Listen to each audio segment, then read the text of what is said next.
I'm Midnight Agent Raw. And I'm Okame. We are the Super Media Bros podcast, and we are founding members of the OddPods Media Network. Hi, I'm Shannon. I'm Jamie. We're Married with Television, marriedwithtv.com. We are a couple of Hollywood normies on the outskirts of the film and TV industry, and we talk about our favorite TV shows, music, and movies, and sometimes they talk back to us. Sometimes they do. Our podcast is Married with Television, one word, on Stitcher, Spotify, iTunes, and SoundCloud. Possibly Amazon soon. And we are a proud member of the OddPods Media Network. Married with TV! MarriedWithTV.com. Was that Michael Jackson? I believe it was. If it wasn't, it was like a walking Zoot-suit riot.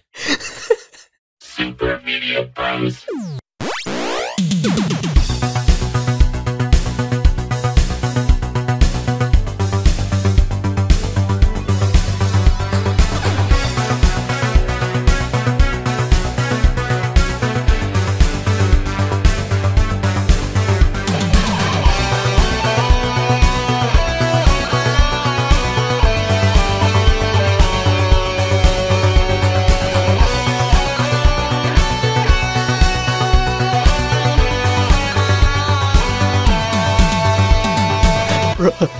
From the minute he walked on, I was like, what is this?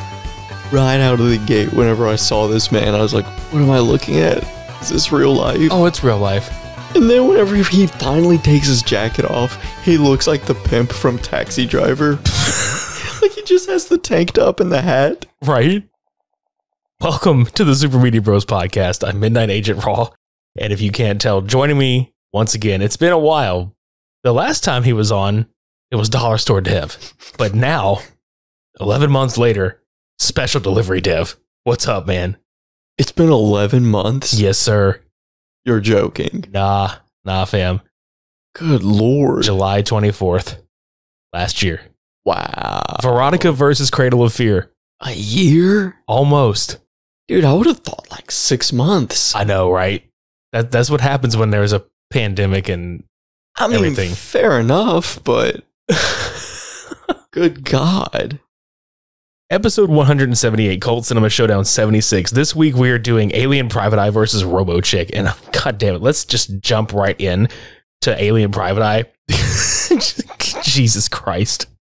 Best way I could describe this movie is what I had told you about halfway through watching it, which is my goal is to show movies like this to my niece. But only when she's sick. That way, when she grows up, she's gonna wonder, was this a fever dream? Did exactly. I make this up? I was about to say the same fucking thing. It's like, is this a fever dream?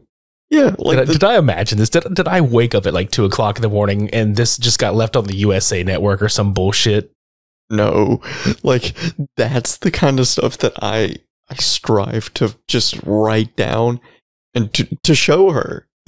That, what was that show on Adult Swim? Was it like Tim and Eric? Yeah, the awesome show. Great job. Yeah, like stuff like that just to freak her out.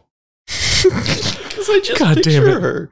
Because she's already like, this kid's gonna be fried. I'm sorry.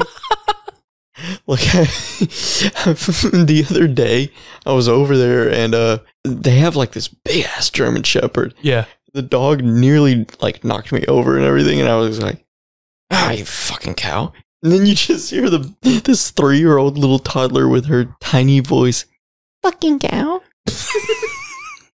Oh my god. Like we'll get to that. We'll get to a specific line in this movie. But I just picture the child like just repeating that goddamn line, and we'll get to it later. So to jump into the actual movie, because holy shit, this is literally like, what the fuck? Okay, so it's this dude named Limro, and the movie literally opens just like this funky music, and he's just like walking on the street in step, and I swear to God, like your face just gave it away, where you're just like, all right, this is exactly what I fucking signed up for. This motherfucker walking up in a white zoot suit with like, I remember I asked you, I said, do you know that that meme that was going around on Facebook. I mean, not Facebook. That meme that was going around on YouTube. What was it? SFM videos where he's just like, that, he's just like, I am eternal. And it's like the dude just like tipping his fucking hat the whole time with that jig. That's what this guy reminds me of. Like he's eternally tipping with this goddamn fedora. Okay, so the version that we watched, just the version on YouTube, Lord knows it'll get taken down at any point because of how popular this film is. Oh, absolutely. You already know. But goddamn, that was some funny fucking shit though. But whenever when you asked me how big this movie was. Y'all, listen, this is funny as shit. Rich, how big was this movie? I was like, Devin, it's on YouTube. Oh. Well, that's the thing, is like, for a while there, Django Unchained was on YouTube. So there's that. Richie, how big is this movie? It's on YouTube, Devin. Oh, okay. It is Django Unchained, though. But the version that we watched on YouTube, it was like a recording, like a screen capture of a video cassette tape. Oh, this is absolutely just like the lowest quality rip ever. Right out of the gate, you see like, this is going to show my age. I don't know the actual terminology for it, but like where the screen kind of has like the little staticky. Oh, the tracking. Yeah. Oh God, dude. Yeah. There's so much like tracking issues with this fucking version. It's fucking funny. And then we see the screenwriter's name. Oh, Victor. Just Victor. He gets one name, like Seal or McLovin. Victor. Victor. They're missing the Y on the end of it because this film was a victory. Just saying. But I'm laughing at Limro. Because, like, he calls this fucker up and he's just like, I just met the hottest girl. Like, he saves this chick named Renee from a mugging. And he calls his buddy and he's just like, I just met the hottest girl. I won't make it tonight. So this fucker, like, immediately is in a dance club and making out with her, and a fight ensues. And I just think it's funny because he's like, who are these guys and why do they want you? I don't know if I trust you. Y'all literally just made out and you're about to fuck with the hat staying on. Never comes off. Well, it does eventually come off. And that's like the big reveal. It's like, oh my God, he's got pointy ears. So the reveal is he's a Keebler elf. Pretty much. Just what the fuck? And that's the thing too, is like, whenever that happened, I was like, okay, all right, this isn't the movie that I thought it was going to be based off the title. I don't know what I was expecting. Honestly, because of the pairing of the movies that we were watching, I was expecting it to be like The Private Eye would be an alien. Not to say that this wasn't an alien, but I was thinking of like those Martian looking aliens. So whenever I realized he actually, for the most part, looks human, I was like, okay, so this is a different movie than I expected. And then whenever like I stopped and thought about it, I was like, wait, no, this is everything that I needed it to be. It's fucking true, because I thought the same shit when I watched it the first time. God damn, dude. It just makes me fucking laugh because, like, the love story is just so, like you pointed this, like, the love story is just so rushed. It is, like, yes. like within the first, 10, 15 minutes, like, if that, we get alien meets Earthling. Earthling fucks alien. Earthling's like, I can't deal with you because you have fucking weird Link to the Past ears. I'm leaving. And then his friend shows up who's like a wannabe Spicoli, like, dude, bro, you showed her your ears. I told you not to do that, bro. Fuck. And she's like, gone. And then you get the story of like, yeah, my love life sucks. And that's the thing too, is like, this is a lengthy movie. Like, it's not long, but it's a full-length picture. Like, it's an hour and a half. Yeah, but the weird part is, like, you really don't feel like the hour and a half takes forever. Like, it's a fun watch, you know? Yeah.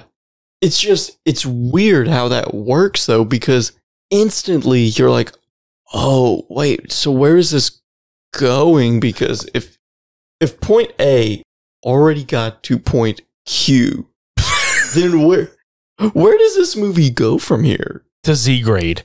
Yeah, like, it's just, I don't understand how we're going to fill in this runtime. What is the plot? Well, let's talk about the plot. So the plot revolves around this black disc that comes from this planet. Did they ever even say the name? Stitz. Stitz. Yeah, the planet's name is Stitz. Okay. Which it cracks me up because, long story short, this disc is literally made, or this disc is literally there as a plot device because apparently they are able to create some kind of like fucking extraterrestrial super drug with it. And it's like 1,000,000 times stronger than heroin. And they have these weird fucking like Gremlins type rules with it where it's just like, oh, if you do it once, you're hooked. If you do it like 5 times, you're really, really hooked. But if you do it less than 5 times, you can get off of it if you just like wait a few days. If you do it more than 200 times, you're going to die. But you're probably going to die anyway. You'll die if you go cold turkey. You're probably going to die. I don't fucking know. The explanations throughout this whole movie, like, it's all verbal. So you have to take it at face value. But at the same point, I was like, how many trials do we have here? Of the drug? Yes. It's like the weirdest like extraterrestrial clinical trial ever in history. That's what I'm saying. Like, how do you come up with these numbers? Like, how many people have died doing this? Yeah. I don't know. But dude, I had to laugh because like with the disc plot device, so Limro was just sitting in his private investigating service office. And we were sitting there like, okay, this is some cool shots. It looks like noir, and shit like film noir. But I think it's funny because this chick busts in and she's like, I'm Elektra. And it's like, how did you hear about me? My ears. Because they all have those fucking pointy ass ears, dude. She's like, how did you hear about me? Well, my ears, actually. And here's the thing, too, is like, you had already seen this movie. So you had said her name, Elektra, before she said it. And whenever you go, Elektra, I was like, okay. And then whenever he goes, who are you? My name is Elektra. I was like, what? Because it's so obvious what they were doing with the red hair and everything. Right? So I was just like, oh no. Oh, no. No. We don't do that here. We do not do that here. Let's talk about the highlight of like the character introduction. Because I pointed this out. I was like, just wait until you hear this fucker's voice and you're gonna not recognize it at first, but it is a fucking almost dead on impersonation. Enter Scamma. Oh my god. This motherfucker sounds exactly like Ren Hoek from Ren and Stimpy. He comes in and he's just like, you mind if I... I can't even do it right. He's like, oh, you idiot, you mind if I smoke? Like, what the fuck, dude? At first I was like, I know this voice. What is this? Is this Gopher Godfrey? Like, God damn it. Like, I was like, what is this? What is this? And then as soon as you said Ren, I was like, oh god. Oh. It's like, oh, why? Have fun have fun unhearing that. And that's the thing too, is like, it would be one thing if he was in it for like 5 minutes. No, he has like 2 or 3 5-minute scenes. And you can't take any of them seriously. No. And that's the worst part. You're supposed to. Because, okay, Elektra and... I just want to call him Ren. Fuck it. Elektra and Ren have both come from the planet to, like, find this goddamn disc. So I guess they decide to work together with fucking Lemur, Limro, Umbro. Lemur. Yeah, Lemur, Limro, Umbro, whatever. Just to find this fucking thing. So you get your main bad guy named Kilgore. Now these motherfuckers like have this shootout. Like there's a giant shootout over like half the disc. Cause that's another thing is like the disc is split in half. So like some people are looking for the other half and these other gangs have like the half of it. So like this fucking shootout happens and it's the most god awful shit ever because like the one guy when he's pointing the gun, he's like poof and he like holds his hand like way up in the fucking air and you're like, what the fuck is that shit? Who taught you how to shoot a gun? And that's the thing too, is like in all of these movies, that's something that I've always noticed. They always hold the guns improperly. But in this one, it's like, all right, you've seen somebody hold a gun at least. Right. But then you got other shots like that. And I'm like, you grew up in the suburbs. You did not. You just watch a couple of movies. That's right. That's pretty much how it... You can pick out who grew up in a nice neighborhood. Bro, you know what I noticed? And I think did point this out and you agreed with me. Like, some of this reminded me a little bit of the campiness that Samurai Cop had. Yes. Just, I think, from like the lighting, like during the daytime shit they were doing, and some of the dialogue and like the way some of these fuckers reacted to getting shot. Like the one dude that the gunfire happens, like in this shootout, gunfire happens, and then like 2 seconds later, he fucking like reacts to being shot. It's like 1996 WCW when somebody would throw a fucking punch on the right side of their cheek, but they would sell it like to the left. Like, I don't know, dude. It's just, or like they would punch to the right cheek and sell to the right side. Like, fucking stupid. But anyway, so like, yeah, they're trying to find this goddamn disc or whatever, and like Kilgore survives this fucking gunfire and takes the money and half the disc. And you see this random guy, and this is like so weird. A lot of shit happens at these nightclubs. There's this random guy who's been drugged by this fucking super drug that we mentioned earlier. And he gives his sister like this recount of the wild fucking night that he had at the bar. And it was just like the weirdest goddamn like fight ever at this bar. Like, it just ends with him getting pinned down and drugged. And now he's just like, I want more. He's like Ryback at this point. It's like, feed me more. The more we have like interaction with Ren Hoek and Limro, I'm just convinced 100% that John K decided. I swear on everything, John K fucking watched this movie somehow and got inspiration to do that voice. I cannot unhear this motherfucker. Dude, I don't know, because when did this come out? 1987. Well, it was made in 87, but I don't think it like got put out until like 89. I mean, then yeah. Honestly, a lot of voice actors talk about, oh yeah, I was watching some obscure whatever movie or show or whatever, and that's where I picked the voice from. So it's not unheard of. It's just, how did you find this? I just could not take it seriously. Now, do you think that's... No, it's despite the fact, even if we hadn't seen Ren and Stimpy, we still wouldn't take it seriously just because of the character and everything, but that just makes it so much worse.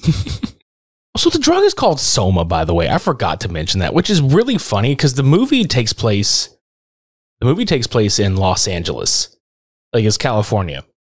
And I know this is going to probably be random to most people, but there was a punk rock club in South California called Soma. Huh. Yeah, so like, I don't know if that was a direct reference or anything, but I'm just like, like, I'm going to call it Soma, but this is extraterrestrial as fuck. Yeah. But Soma's the best we could come up with. Something that's literally like local. Give me some of that. We'll call it Soma. Like that's I can just picture like whoever was like, we gotta put a street name to this. Give me some of that. Yeah, Soma. But one thing I kind of laughed at though is the random guy that wanted the drugs, and he said that he killed like 100 fucking dudes. That fucking scene where he's like, yeah, I've killed like 10 guys, and they're like all booing him, like at this big lair where Kilgore is like, oh, 20 guys. Fuck it, I've killed 100 guys, and you can't fucking lie about it. I'm not lying. You're gonna like, and then he's like all pissed off where he's just like, oh yeah, if you think I'm lying, you're gonna have to answer to this, and he fucking holds up his cum knuckles, and I'm just like, dude, what the fuck? Like, he's just no. What gets me was at the club whenever they were roughhousing old girl, and you just hear that one dude go, stuff like this makes me want to kick some ass. Just calmly. Just so fucking calmly. Stuff like this makes me want to kick some ass. Take some names. While wearing like a teal blue t-shirt, like a V-neck or something. Like just the most unintimidating outfit. Looking like he's about to go to the family picnic. He looks like he walked out of a Dockers commercial with his little fucking like Sperry's and shit on. Like he just walks up. This kind of stuff makes me want to kick some ass, dude. You might be able to beat my ass, but my daddy will sue. Yeah, exactly. He did look like my dad's gonna sue you if you kick my ass. What a dick. His mom pays extra to get fast in line at Chick-fil-A. Oh my god. Yeah, dude. Look, I will give you a $20 tip if you just get my order first. You were too good at that. It's too good. Probably because I synced it. I seen it.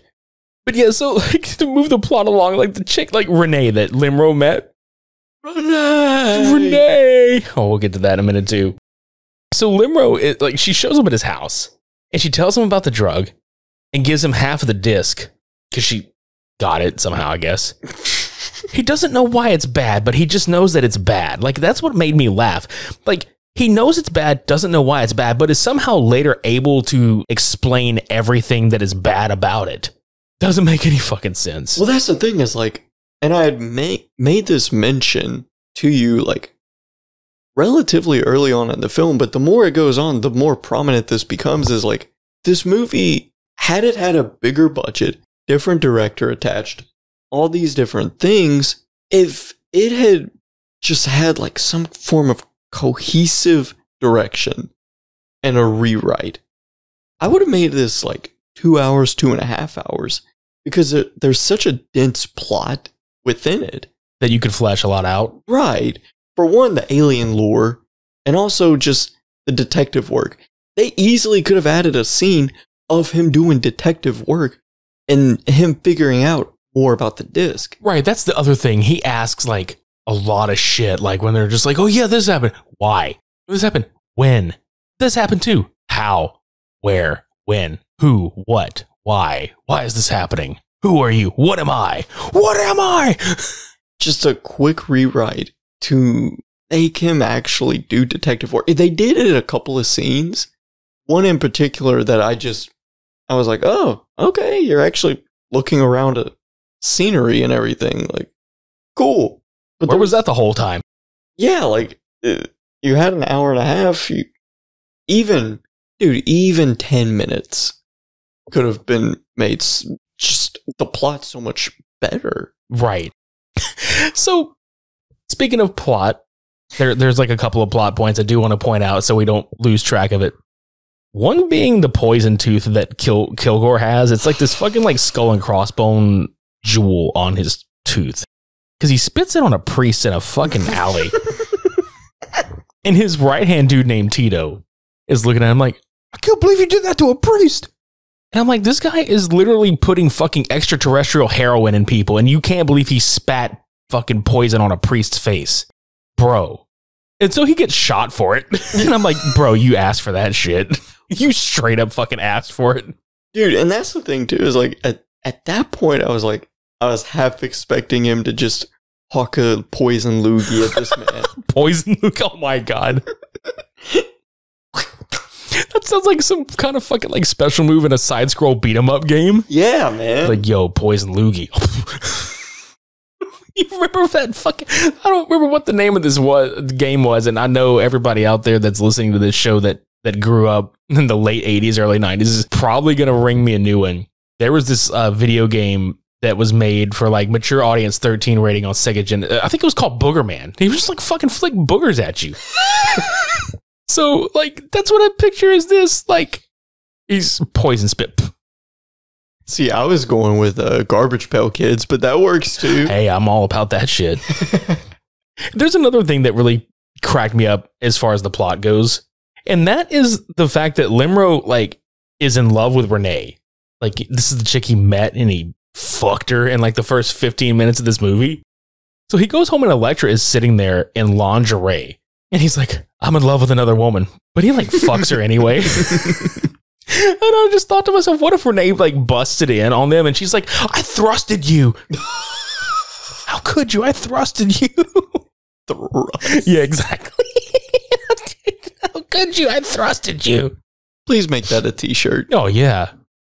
And then like after that, though, after that whole fucking thing, it's hilarious because he literally fucks her, and then the next day goes to Renee's house. And that's where, like, that one thug is there, and he gets his fucking ear shot off because he tries to take her hostage, and he just rolls in there. Limro just shoots his fucking ear off. And she's like, why didn't you kill him? He's like, well, he'll lead me to the hideout. Yeah, at that point, I was like, he's not wrong, but okay. It's just so funny, though, because he literally follows the dude to the hideout, sees it, and then goes back to her house. And he just leans in the doorway and he tries to be all sexy. He's just like, I found it. That's the thing, too, is like, as soon as he He goes through the door, arm up on the edge of the door, just leans over seductively. I'm like, what am I even watching at this point? What is he doing? What is the direction here? 2 more sex scenes in this probably would have been like a softcore. Probably, yeah. Because that's the thing, is like, it doesn't feel like there was that much, but it always felt like there was something removed. Yeah, you know what? That actually does hold some water. Because at one point, when, like, towards the end of the movie, when they're having a conversation about their relationship, it looks like whatever they filmed her reacting to was completely different than the dialogue he was delivering. Yeah. Like in that whole sequence where he's like, well, I'm sorry. He says he's sorry like 50 fucking times about being an alien. And she says she doesn't know she can just be involved with an alien. And he's just like, well, give me some time. And I'm like, y'all literally fucked. And she does not know if she can be involved with you. It's like, dude, you done fucked up. Like I said, dude, I think there's an alternate version of this movie. Release the Victor cut. Exactly. # release the Victor cut. Because then, from there, it cuts to, Kilgore drunk it off his ass at, what looks like the lamest goddamn party ever. There's no fucking music, but there's hors d'oeuvres out the ass. Who the fuck wants... I'm serious, dude. There's, no music. It's this dude's favorite color is probably beige. That's what he lives for. It's beige is my favorite color. Do you like music? Fuck music. You hungry, though? Hors d'oeuvres, motherfucker. Swear to God, dude. Hors d'oeuvres and milk. It's just, God damn it, dude. Make sure that shit's vitamin D, son. We living it up tonight. No 2% here. No 2%. Not even 1. No skim. Fuck you. So Limro goes at his party, right? Because he's going in there to find the other half of this fucking disc. While he's in this main chamber where the disc is, he finds the disc, but he also, which this comes into play later, he finds a picture of Adolf Hitler just hanging around above this fucking place. And then he just moonwalks the fuck out.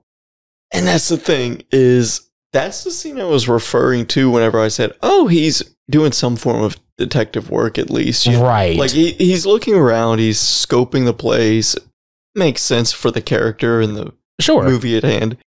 The Hitler thing, I was like, what? Where? What? That fucked with me too, because I was like, well, that's a really odd placement. I thought they just threw that in there just for shits and giggles, and I was just like, oh, that's okay. I'll get to that in a second. But when he moonwalks out of there, they apprehend him and shoot him up twice with the drug. Jokes on them because it's Speed for this dude. He backflips off these stairs. And he just whoops their fucking asses. It's nothing. He literally just got shot up with this super drug, and he fucks him up. This motherfucker has the power of dance. That's his power. This guy has the power of dance and just whoops your fucking ass. And then he escapes by hotwiring a fucking car and just hauling ass. And there's this giant stupid car chase, and it ends with an explosion.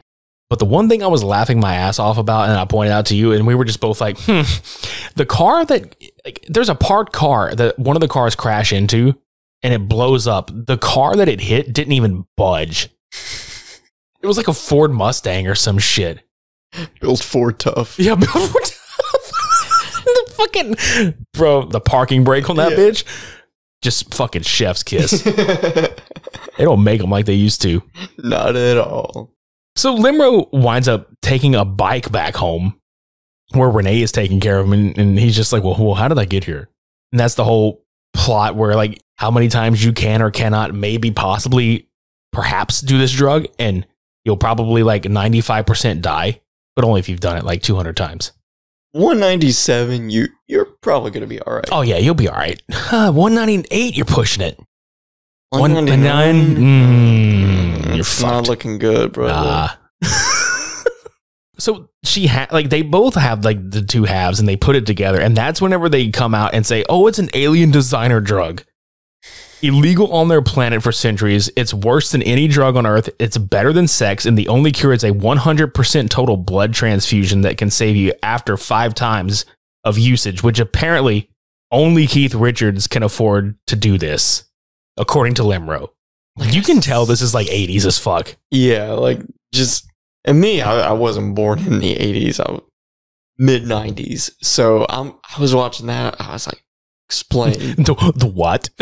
Yeah, like I'm sure you could feel my eyeballs looking at you like, can you dumb this down for me? Just looks over at me like, America, explain. Yeah. Who? Right, exactly. But what makes me laugh is like within this like same scene, this random fucking guy gets another hit of this drug from Kilgore and he ODs, right? And it's at this moment that I look at Kilgore and I'm like, he looks like the fuck child of Danzig and Val Kilmer. So like Val Kilgore?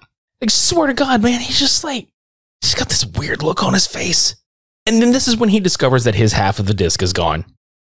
Because he, like, I think you pointed out that he goes like kind of Tommy Wiseau. Yeah. Like when he just throws the room a little. Yeah. Stella.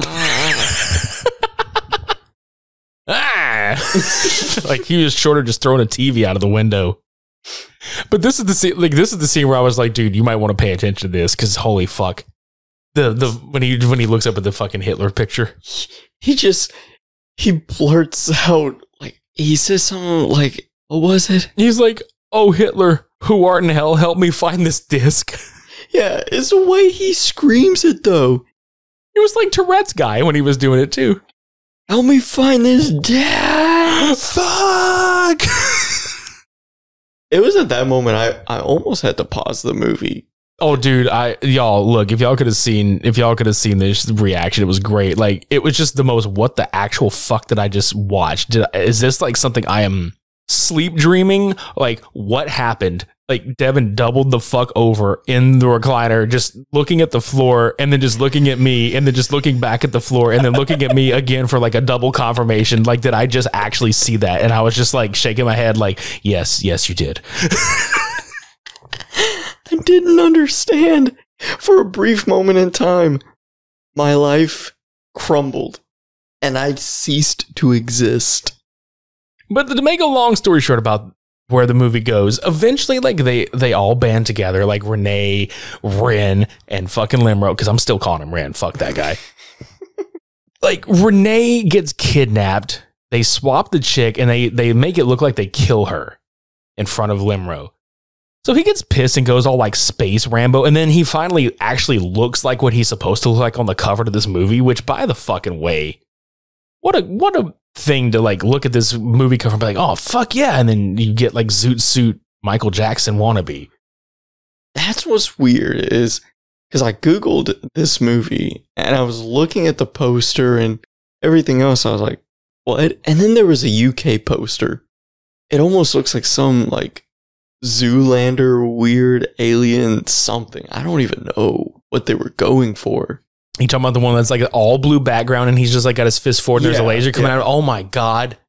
Yeah, that one's pretty bad. Like the whole editing to it, like the Photoshop. Oh, I already know. Yeah, just the way they airbrushed it and like painted it up. It's just this stupid. But anyway, so like he finds Renee in this compound. First of all, before any of this happens, they go in this like room. I guess it's her brother or some shit. They go to this room and they ride out the drug out of their system.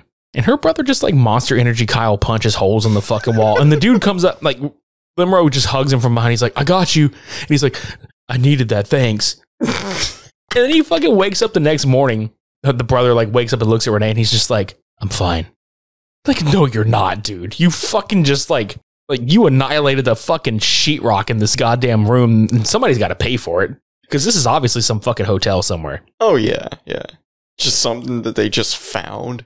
Please take my alien Bitcoin. An Airbnb.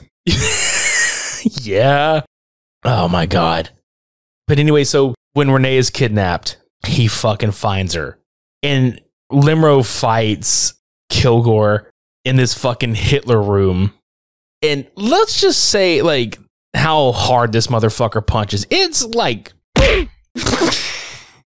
velocity of this motherfucker. Just throwing haymakers, just beating the shit out of him. He punches him so hard that he's fucking like swallows his poison tooth and dies. And that's the end of the fucking movie. What made him think that having a poison tooth would end well? I don't think he thought at all. Like, it sounds cool, but then practicality has to set in, right? Yeah, apparently not. But like essentially Alien Private Eye. Look, this is on YouTube. Everybody go fucking watch it. It's free. Yeah. Just go check it out like we did and just marvel at the fucking stupidity of some of the shit. But for all intents and purposes, it was a pretty fun watch. Yeah, I mean, certainly better than the other movie we watched. Oh, yeah. So let's get into Robo-C.H.I.C. And this is probably going to be the shortest part of the fucking show. Mostly because we spent less time actually watching it. I, for one, I watched it at 1.75 speed. Which actually did make it mildly entertaining because everybody was just zooming through everything, but I fell asleep like during the last 10 minutes, 20 minutes, had to rewind and catch up, whatever the fuck.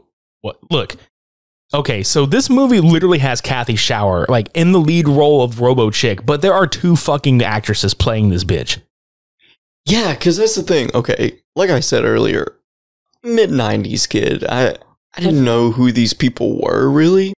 But the minute I saw her, I know a Playboy model when I see one. It's the hair and makeup, right? Yeah. And some of the symmetrical, like, portions of the face. Right, exactly. So I paused the movie and immediately did a quick Google search. Sure enough, Playboy Playmate. I was like, oh, okay. Wait a minute. Wait, so let me go to this movie. Let me click the trivia. And that's where it says that she was the star to this. Producer, and then she quit like halfway through. So then they brought on the other girl to be like a double. And I was like, what? It's like Samurai Cop, except it's not a wig, it's a whole ass person and a wig. That's what I kept thinking to myself. I was like, what is it with every time you get me on board for something, there's always these like impromptu like doubles or like just stupid shit. Yeah. Yeah, like we can't just have a normal bad movie. Oh yeah, it's got to be something like extra fucked up or extra stupid. And look, y'all, Robo-C.H.I.C is, I don't really think there's much plot to it. Like the only plot is that there's a dude that is like setting these bombs or whatever around like different parts of the USA. And the dude's name is like Harry Truman something. I don't fucking care. But there's a character named Dr. Von Colin. And that is the best goddamn fucking name I have ever heard in a movie in my life. This asshole, because Von Colin, builds Robo-C.H.I.C and like he's trying to like teach her how to do stuff. And this movie is like, I don't know how to describe it. It's very like comic relief 24/7. There's no real like seriousness. You can't take it seriously at all. No. And everybody breaks the fourth wall several times over. I had to laugh when he actually like sends her out because like the first time she quote unquote fights crime is this chick getting chased into an alley, which she has like Robo-C.H.I.C has like the worst goddamn delivery. Like it's the monotone shit where she's trying to act like a fucking robot, but it's failing miserably. Yeah. So she grabs this dude by the fucking dick and just right up into the fucking air. And then like, I don't know, there's like a whole scene that happens and then the dude just fucking falls back down and just right into a fucking pile of cardboard boxes. At this point, I knew literally where this entire movie was going. Nowhere? Well, yeah, but just like the couple of action scenes gonna get relatively well known. They're gonna have a death scare, like the whole thing. I knew where this was. The only thing that I was unsure of was if the other mad scientist would create his own Robo-C.H.I.C to fight Robo-C.H.I.C. Right. Which half expected, you know, maybe have like a brunette or something like right, exactly. Or have the same act, which this would actually have been funny. Have the same actress play the other one, but the lady they bring on board to replace her has to replace the other fucking part of the movie too. Like it'd be so dumb. But that's the thing. That's what you half expect.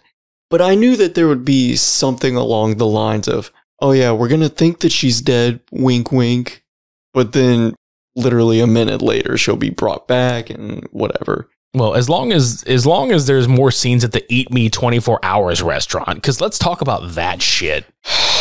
That fucking biker gang that rolls up into that son of a bitch to rob the joint, and they're just like, what the hell? Dude, it was like right at the 16-minute mark, this one dude with like Jim Cornette glasses His face. The way he made a face, man. All he was missing was the tennis racket, man. Dude, it was so bad. And that's the thing is, like, at that point, I wasn't sure what the genre was yet. Right? Like, it's almost self-aware. Well, that's the thing is, like, once you get to I would say the last 40 minutes, you know exactly what it is. Yeah. But the first, like, 15 minutes, I wasn't sure what to make of it. You could have switched to Geico and saved 15% or more on your car insurance with that first 15 minutes, sir. Not a sponsor, by the way. Oh. I'm just giving you the facts. Secondly, I don't know if you listened to the episode we did where we covered Hot Wax Zombies on Wheels. This movie had vibes just like that as far as like it being really self-aware, very tongue-in-cheek, very just like some of the humor is just literally on the fucking nose. Yeah. That's kind of how I felt about this movie all the way through. That diner though, it was like the size of a fucking like walk-in closet. Did you fucking notice that? It was like the size of a giant toaster. Well, that's the thing is, like, at the time of me first watching it, I was like, where are they? I know, dude. Like, I literally had notes. Like, I was just taking notes on this. I was like, where are they at? Where is this movie going? Why is this movie going? I don't know where this movie is going. Von Colin is teaching Robo-C.H.I.C how to make coffee? Is this an action movie or a Sesame Street episode? And that's the thing, too, is like she wasn't even coordinated with it. So, which made sense for what they were talking about with how, like, she knows how to do stuff, but she lacks experience.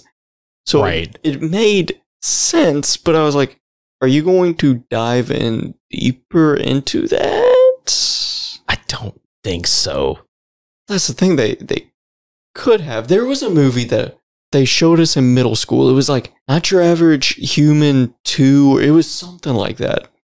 And it was like this live action movie about like a cyborg kid.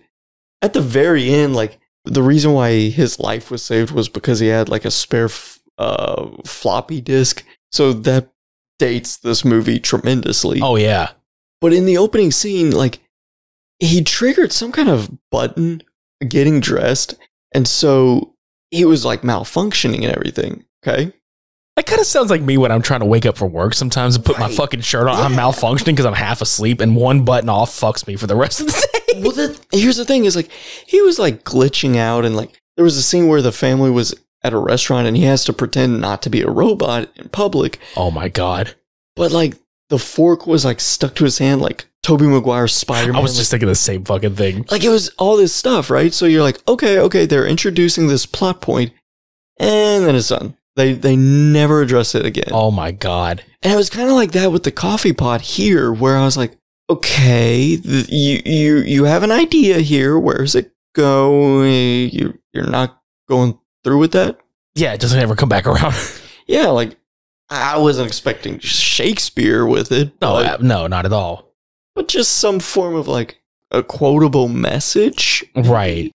Just how tongue-in-cheek absurd this movie is with like, you know, scenes like we just spoke about and shit. There's a fucking scene where the Harry Truman Hodgkins dude that's doing all the explosive shit, like he's supposed to be like a terrorist or whatever. He's literally on a payphone in public calling the news station about all the thermonuclear devices he's placing everywhere to hold the United States hostage.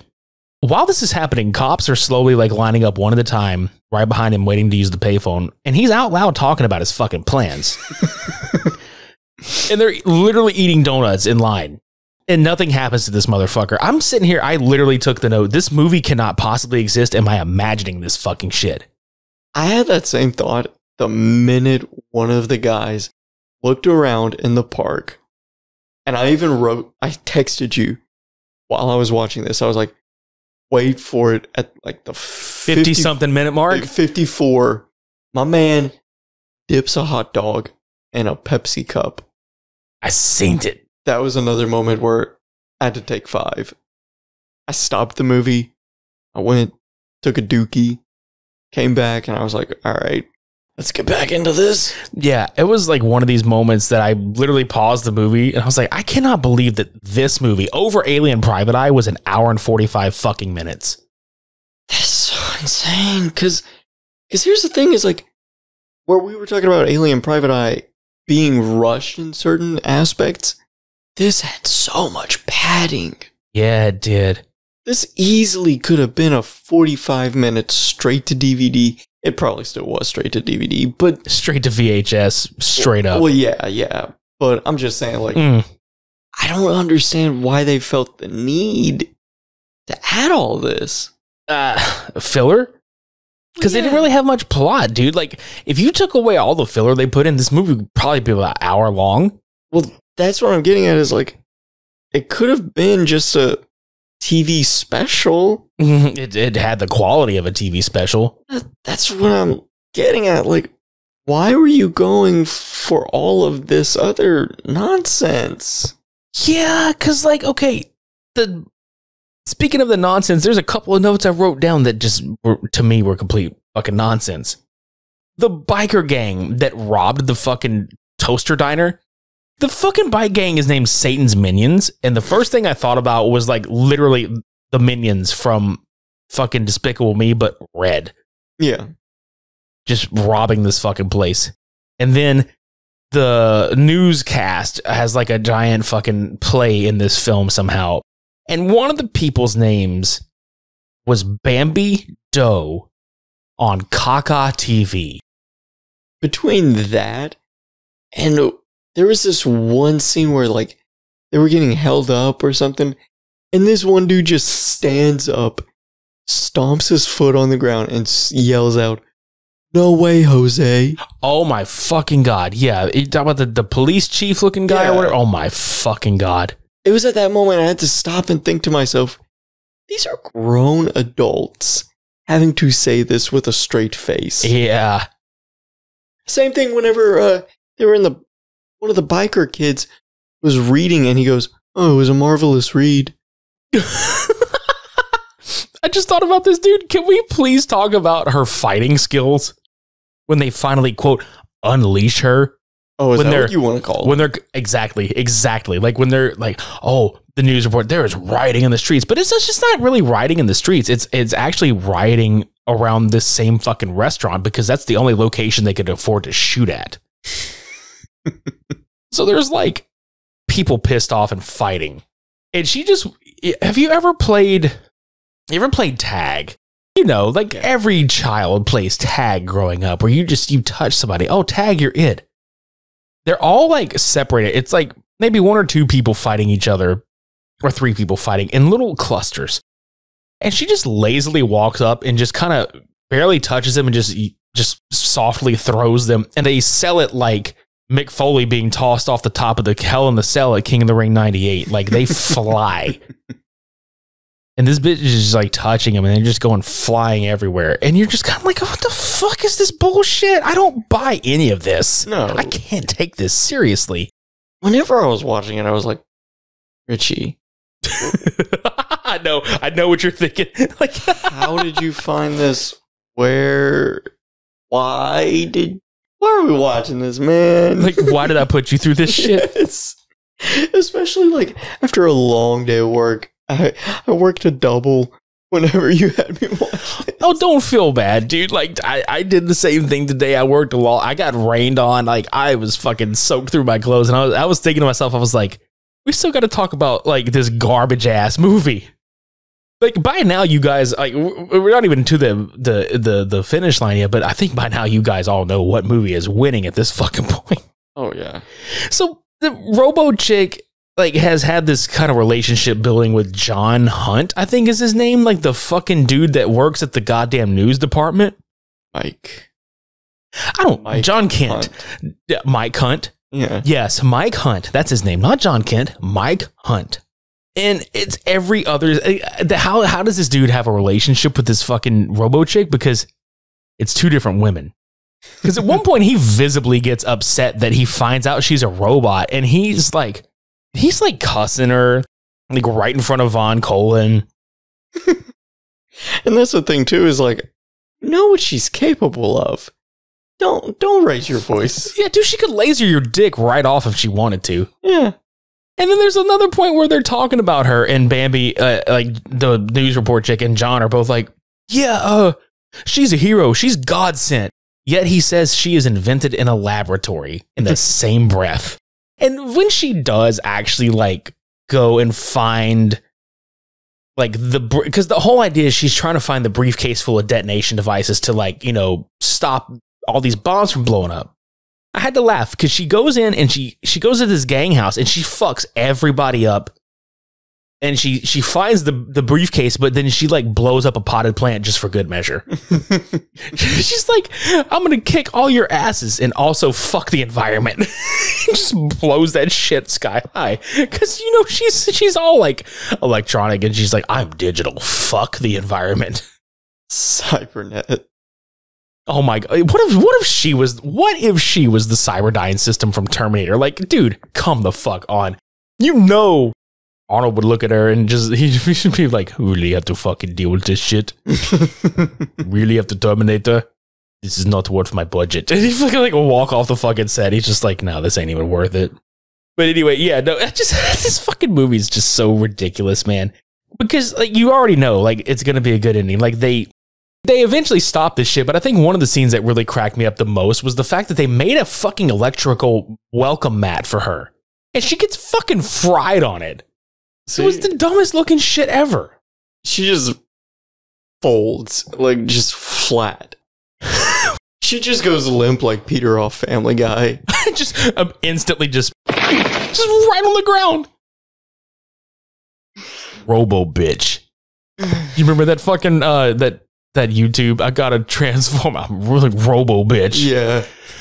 God, that's how I felt about it. But like, honestly, I kind of want to just stop talking about this movie because it's, goddamn, man. There was just not a lot to mention. Like there was, but it's almost like the movie was rehashing itself, especially in tone. So it's like okay, if they had done those weird jokes like one or two times, but it was still a serious movie, then we'd go off on it. Right. But because it's a weird instance of consistency being the downfall.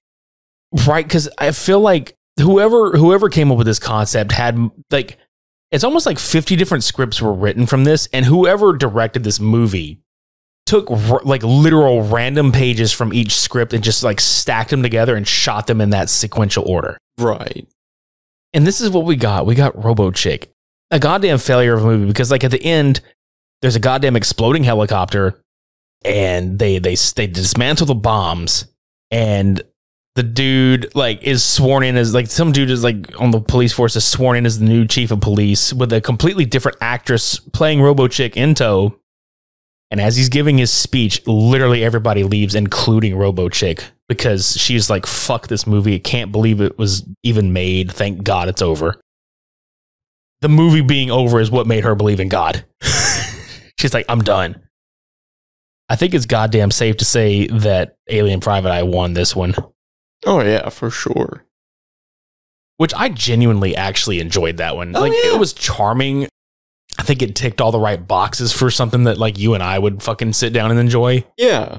Considering, you know, there's movies that we've watched together over the last like fucking damn near going on 6 years of our friendship. 6? Yeah. Almost 7 now. Yeah, exactly. That's what I'm saying. Like, we've seen it all. We've seen fucking Samurai Cop. We've seen fucking Ricky-O, The Story of Ricky. We've seen pretty much a lot of shit. God, I'm old. No, you're not. But for real, like this movie ticked all the correct boxes for us, I think. Absolutely. It was weird, but it tried to be serious, but we could never take it seriously. It was just charming all around, Yeah. dude. Like, for real. Thank you, everybody, for checking this episode out. If you'd like to listen to more, go to supermediabrospodcast.com to listen to past, present, and future episodes. Subscribe to us on YouTube. Leave us a review on Apple Podcasts or Podchaser. Check out all the other shows on the OddPods Media Network. Buy some fucking merchandise. We've got new logo merch all over that motherfucker. It's lit, fam. If y'all have heard the episode we did together, Devin and I, the Veronica versus Cradle of Fear, we still haven't gotten that fucking G-Shock sponsorship. Pain. Did you say pain? Yeah. Pain. Pain. Pain. Pain. Pain. Yeah. Yeah, we still haven't gotten that G-Shock sponsorship, and it's sad, but we're still working towards it. But if you haven't listened to that episode, we will provide a link in the show notes below, so you can just scroll up and check that episode. That was a lot of fun. You got anything else to add, good sir? Yes. Yeah, all right. What's up? When are these movies getting on Blu-ray? That's true. Because, as many of these companies that are like re-releasing garbage tier movies and or just like the most obscure ass shit. Vinegar Syndrome, where are you at? Yeah, like, because honestly, because with the stream that we were watching, there was a lot of muddled colors and everything and shadows and all that stuff. So I was like, okay, well, let me check out Alien Private Eye in some form of HD. Right. I want to see Alien Rambo in 4K. Yeah. So like Severin Films or like Vinegar Syndrome or Arrow Video, get on that shit. I also want to say the opening trailer from Robo-C.H.I.C looks infinitely better than the movie that we actually watched. Do you think we should have just put like the entirety of Alien Private Eye versus the trailer to Robo-C.H.I.C? No. The trailer that was in the beginning of it. Oh my God, I forgot about that fucking movie. Yeah. What was it called? I don't remember.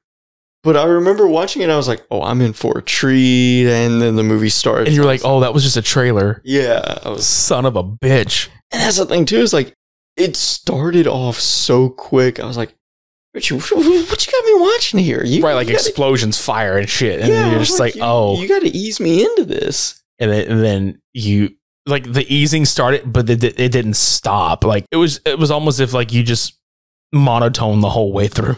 Pretty much. Yeah. But yeah, thank the Lord this is over with. We are both tired as shit. It is 12:17 in the fucking morning. I gotta be up at 5. Yeah. So we're gonna go to bed.